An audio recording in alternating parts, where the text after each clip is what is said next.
ओम नमो भगवते नारायणाय नमो नमः। ओम नमोस्तु अनंताय सहस्रमूर्तये सहस्रपादाक्षिशरोरुबाहवे सहस्रनाम्ने पुरुषाय शाश्वते सहस्रकोटियुगधारिणे नमः। मंगलमूर्तये नमो नमः। बोले श्री विष्णु भगवान की जय, श्री कृष्णचंद्र भगवान की जय, श्री राजा रामचंद्र भगवान की जय, श्री गया गदाधर भगवान की जय। धर्म प्रेमी सज्जनों, आप सभी को एक महत्वपूर्ण हम जानकारी देने के लिए यह YouTube बना रहे हैं। मुझे विश्वास है कि आप लोग को बहुत ये पसंद आएगा और आप अवश्य इसको अपने लोगों को बताएं, शेयर करें, क्योंकि हम लोग सभी मंदिर जाते हैं, पूजन भी करते हैं, उपवास भी करते हैं, लेकिन कैसे हमको क्या करना चाहिए इसका हम लोग अगर ध्यान रखेंगे शास्त्र विधि से, तो हमको उसका प्रतिफल जो उसका जो अनुकूल फल मिलता है वो आपको मिलेगा, प्रतिकूल फल नहीं मिलेगा।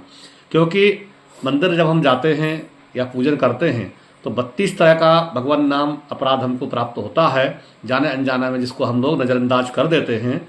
तो सभी हमारे भक्तों से हमारा आग्रह है कि इसको ध्यानपूर्वक आप लोग सुने और जीवन में अगर उतारेंगे तो आपको पूजा का बिल्कुल ज़रूर आपके अनुकूल फल मिलेगा, ऐसा मुझे पूर्ण विश्वास है।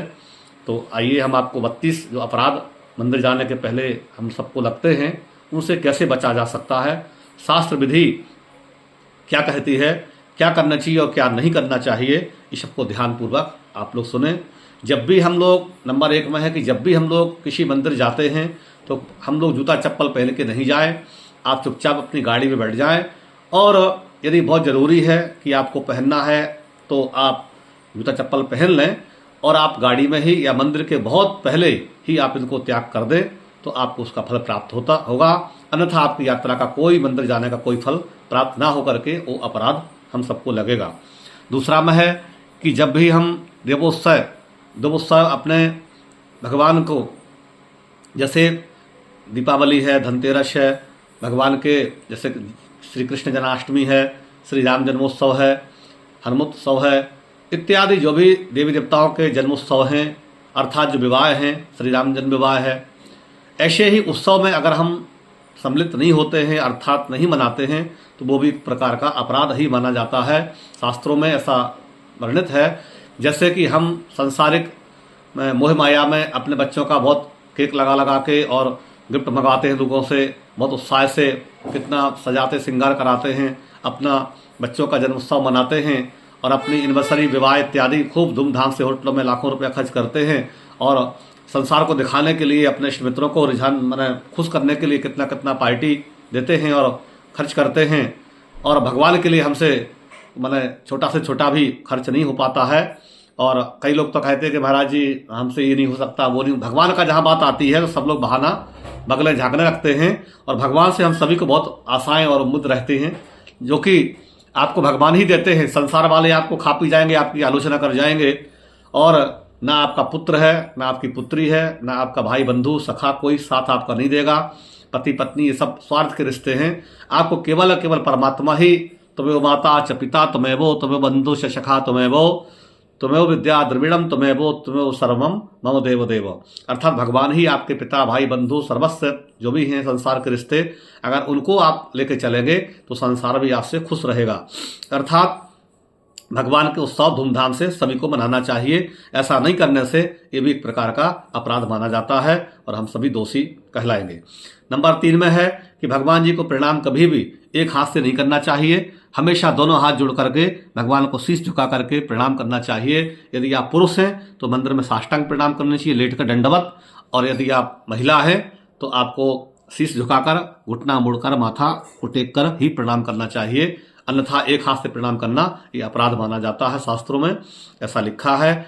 और कभी भी जूठी अवस्था में, जैसे आप कुछ खा पी रहे हैं और आप उसमें भगवान को प्रणाम कर रहे हैं या भगवान को स्पर्श कर रहे हैं, तो ये भी प्रकार का अपराध माना जाता है। इसलिए आपको ऐसा कभी नहीं करना चाहिए। और भगवान विष्णु के सामने जहाँ सालिग्राम जी हैं, आप पूजन कर रहे हैं या विष्णु भगवान के मंदिर में जा रहे हैं, तो भगवान विष्णु के सामने, कृष्ण जी के सामने, राम जी के सामने अन्य देवी देवताओं का प्रदक्षिणा नहीं करना चाहिए।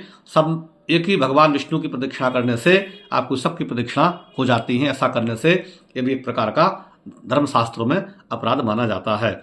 और 7वां नंबर है कि भगवान के सन्मुख बैठ करके कभी पैर फैला करके, कई लोग क्या करते हैं कि आजकल घुटनों में दर्द होता है तो भगवान के सामने ही पैर फैलाने लगते हैं। उनको ऐसा कभी नहीं करना चाहिए। आप पीछे करके, बगल में धर्म करके, इधर पैर करके, साइड में ही आप कर सकते विशेष अवस्था पर, अन्यथा आपको पैर नहीं फैलाना चाहिए। और इसके लिए प्रायश्चित भी आपको मन में रखना चाहिए कि हे प्रभु, हमसे जो भूल चूक हो, ऐसा करने से मैंने भगवान प्रसन्न होते हैं। और अगर पैर फैला के बैठते हैं भगवान के सामने तो ये अपराध हम सबको लगेगा। और 8वां नंबर है कि भगवान के सन्मुख सभी को, जैसे आपको, हम सभी को, कई लोग क्या करते हैं कि जैसे लंगोटा की तरह हम लोग जो है धोती को, ऐसे लुंगी को या धोती पहन के मंदिर जाते हैं तो कस के पहलवानों की तरह जो अपनी जंघों को बांध के जाते हैं, जांघों को, ऐसा कभी नहीं करना चाहिए। ऐसा करने से भी अपराध माना जाता है और ऐसा करके बैठना, पूजन करना वर्जित कहा गया है, ये अपराध है। और 9 नंबर है कि देवताओं के सामने कभी सोना नहीं चाहिए, ना पैर फैला के, ना माथा रख के। कभी जहाँ देवी देवता हो वहाँ शयन करना वर्जित कहा गया है। ऐसा करने पे अपराध माना जाता है। 10 नंबर है कि भगवान के सामने बैठ करके भोजन नहीं करना चाहिए। भगवान को प्रसाद पवा करके और वहाँ से हट करके ही आपको प्रसाद या भोजन ग्रहण करना चाहिए। ऐसा नहीं करने पर अपराध, अगर भगवान के सम्मुख भोजन करते हैं तो वो भी अपराध की श्रेणी में आता है। भगवान के सामने कभी भगवान के विग्रह, भगवान के मंदिर में किसी प्रकार का छल प्रपंच और झूठ तो बिल्कुल ही नहीं बोलना चाहिए। ऐसे कभी भी झूठ नहीं बोलना चाहिए, क्योंकि आपकी आत्मा भी मन मंदिर होता है। लेकिन फिर भी भगवान के सन्मुख, जैसे आपके कुल देवी देवता हो, वहाँ बैठ के आप पूजन कर रहे हो, मोबाइल पे आप बात कर रहे हो तो झूठ नहीं बोलना चाहिए। आप मंदिर में झूठ नहीं बोलना चाहिए। अर्थात आपको लगे झूठ, ऐसा मोबाइल आता है आपको झूठ बोलना, तो आप बात ही मत करिए।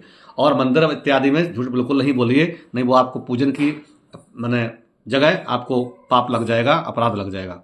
और भगवान के मंदिर में, भगवान के सन्मुख विग्रह में, चाहे आप घर में मंदिर हो, अर्थात आप किसी देवी देवता के देवालय में हो, तो वहाँ उच्च स्वर में, तेज आवाज में अपने बच्चों को बुलाते हैं, कई लोग चिल्लाते हैं घर में, तो वैसा पूजा करते समय नहीं करना चाहिए। शांति से, प्रेम से, इशारे करके, दूर से, किनारे से, धीरे से, जैसे हम बड़ों के सामने, अपने बड़े बड़े अधिकारियों के सामने डिसिप्लिन में रहते हैं, बड़ों के सामने, ऐसे ही आप, भगवान सबसे बड़ों के बड़े हैं, सर्वस्व हैं, इसलिए भगवान के सामने धीरे से, प्रेम से, अनुशासन में रह करके बातचीत करना चाहिए।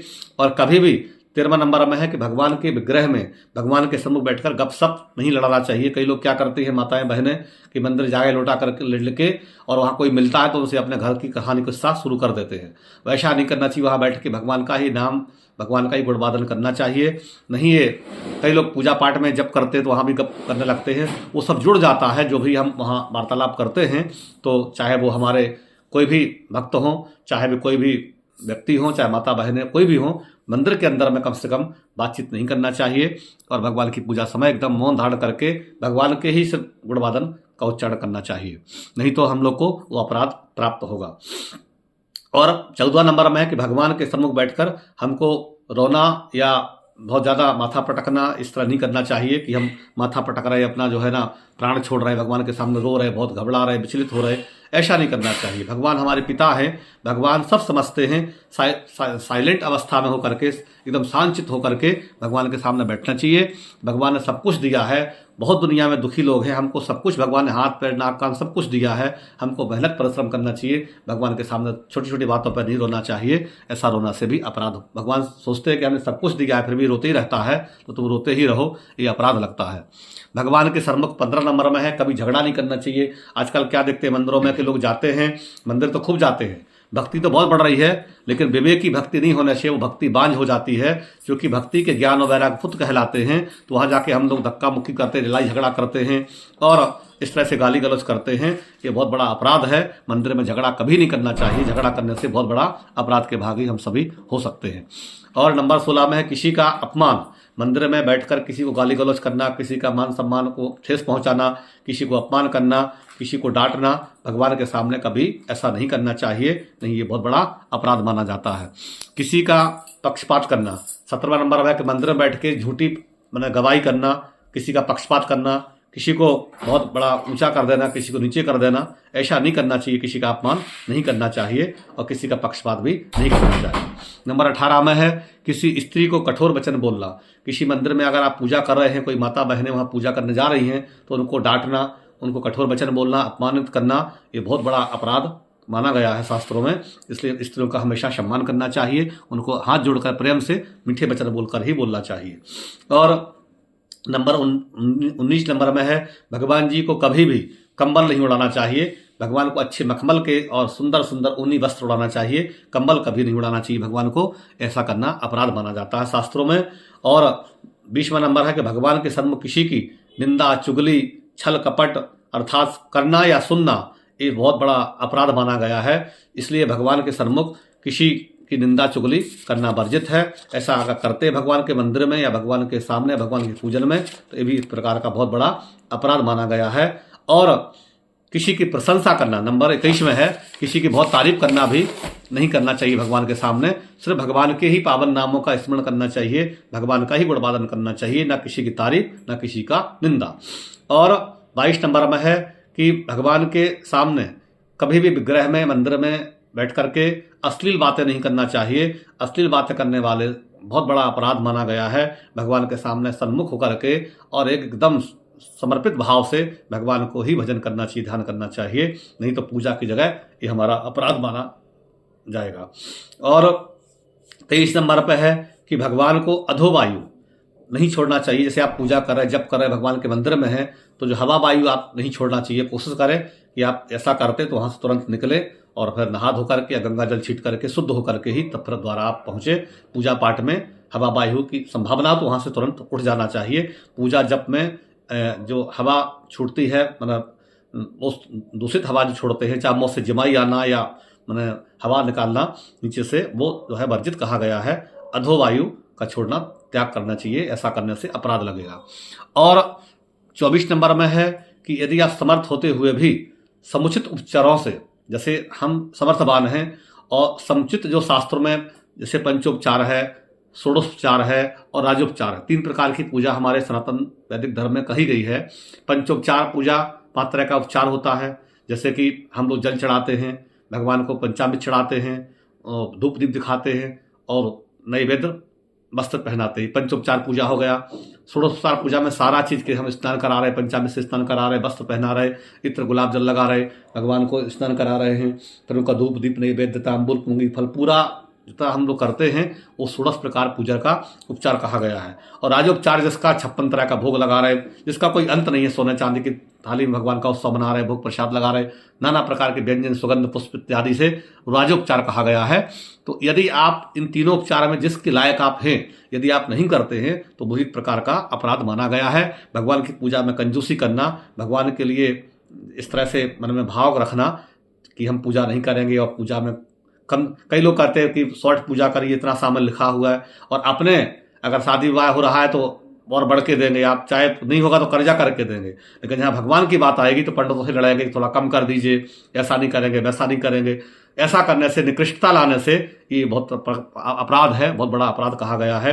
क्योंकि आप ऐसा कार्य और जगह तो नहीं करते हैं। अगर आप सिर्फ ऐसा कार्य अपने बेटा बेटी की शादी में करें, आप ऐसा अपने घर इत्यादि घर लेने खरीदने में ऐसा करें, तो वहां तो चाहे मंगलसूत्र बिक जाए, चाहे वहां सोना चांदी घर का बिक जाए, चाहे जो हो जाए, लड़ाई झगड़ा किसी से होगा तो आप कितनी वकीलों को यहाँ कोर्ट कचहरी में, पुलिस थाने में आप जितना चाहे लग जाए, वहां आप नहीं मानोगे। लेकिन जहां भगवान ब्राह्मण, जहां प्रेम भाव से पूजा पाठ कराएंगे, जहां से आपका सब चीज शुद्ध होना है, अच्छा होना है, वहीं आप कंजूसी दिखाएंगे, तो ऐसा करना भी भगवान की तरफ से एक अपराध माना गया है। ऐसा कभी नहीं करना चाहिए। एकदम अनंत भाव से भगवान का पूजा समर्पित भाव से करना चाहिए। भगवान आपका ही है, आपको ही हम अर्पण कर रहे हैं। और इस प्रकार से जो आप समर्थ हैं उस उपचार से, पंचोपचार, षोडशोपचार अथवा राजोपचार से पूजा आपको निश्चित ही हम सबको करना चाहिए, नहीं अपराध माना जाता है। 25 नंबर, भगवान को बगैर भोग लगाए जो भी व्यक्ति घर में प्रसाद बनता है, भोजन बनता है, अथवा आप मिठाई लाते हैं, तो अगर बगैर भोजन लगाए आप खाते हैं तो आजकल डॉक्टर लोग इंडोस्कोपी करते हैं, पेट में कहाँ कहाँ जमा हो रहा है, आपका पेट में, लीवर में वो फैट जमा हो जाता है, फैटी लीवर हो जाता है। चाहे आप कुछ भी खाएं पिए, भगवान को तुलसी डाल के, भगवान को प्रसाद लगाकर भाव करके ही आप अगर खाएंगे तभी आपको पाचन होगा, अन्यथा वो सब आपका डॉक्टर लोग देखेंगे और फिर आपको सब निकलेगा, इसलिए वो आपको फलने वाला नहीं है और एक अपराध माना जाता है। इसलिए बिना बगैर भगवान को निवेदित किए हुए कोई भी चीज़ प्रसाद ग्रहण नहीं करना चाहिए।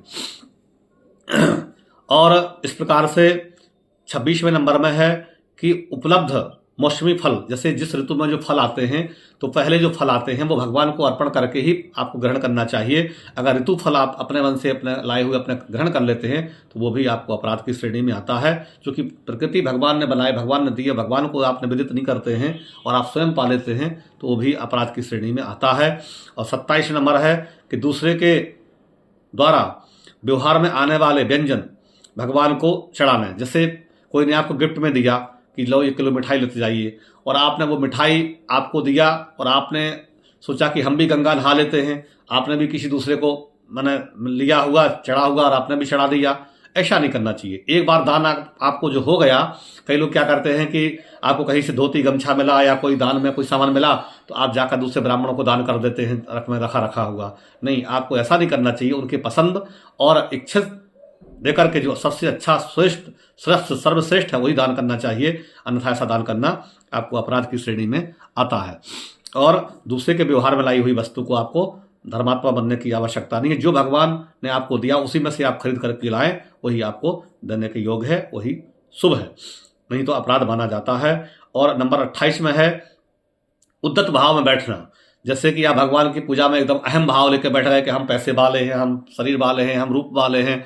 आपके अंदर जो है अक्कड़ आई या मतलब मलिनता आई या आपके अंदर अहम आया, अहंकार आया, ये भी भगवान के सामने नहीं। भगवान के एकदम शम भाव से, भगवान सब कुछ आप है, हम कुछ नहीं, 10 इंद्रिय झुकाकर जो बैठते हैं वो तभी उसका फल मिलता है, अन्यथा वो अपराध की श्रेणी में आता है। अगर हम ऐसे माने भाव लेके बैठते हैं कि हम बहुत गुणवान हैं, पहलवान हैं, बहुत बुद्धिमान हैं, हम बहुत अक्खड़ हैं, इस तरह से नहीं करना चाहिए।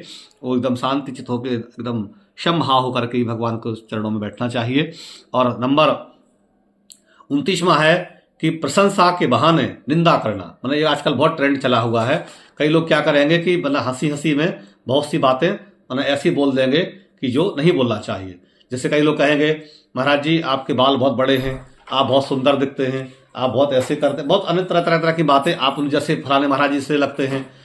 आप ये बताइए कि अगर अगला महाराज जी कोई आप उनसे तुलना कर रहे हैं, क्यों कर रहे हैं? आप किसी की तुलना किसी से क्यों करेंगे? आप जो हैं वही कहिए।